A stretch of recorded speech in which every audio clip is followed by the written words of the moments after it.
They seem close, yeah. And yeah, I think, in the kind of friendly rudeness of 1-3. So at the top of 1-3, that is Ophelia's first scene in the play, her brother Laertes is giving her all this advice on how she should not interact with Hamlet, and Hamlet doesn't really love her.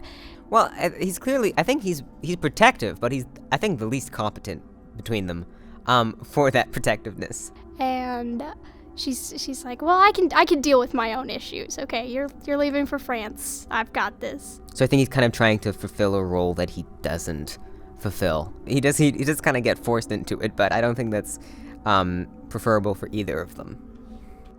It's coming from I guess respectable place. It's a little it's a little controlling almost in a way that's kind of but it still is, I guess, ultimately kind of nice that he cares about his sister in that way.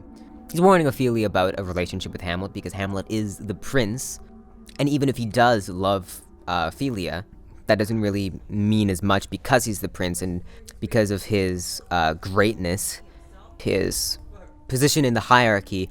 His choice isn't always his own because it affects the greater kingdom of Denmark. Your heart or your chaste treasure open. So with Laertes' advice on keeping her chaste treasure safe. The chaste treasure is her virginity in this just wonderful metaphor. You're being a bit hypocritical here, buddy, because I see what you get up to in France, and I'm not on you. I'm not on you and telling you what to do with your chaste treasure, okay? Fear it, Ophelia, fear it, my dear sister.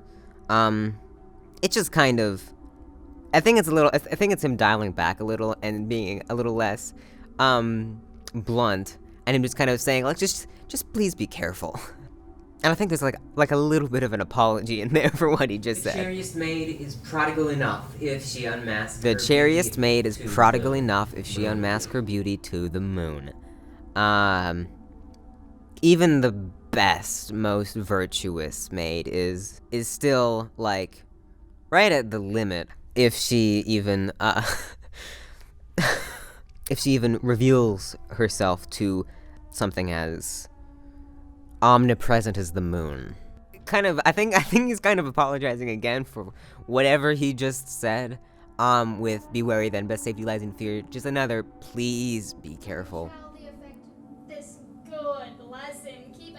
He has clearly crossed several boundaries, and I think he knows it.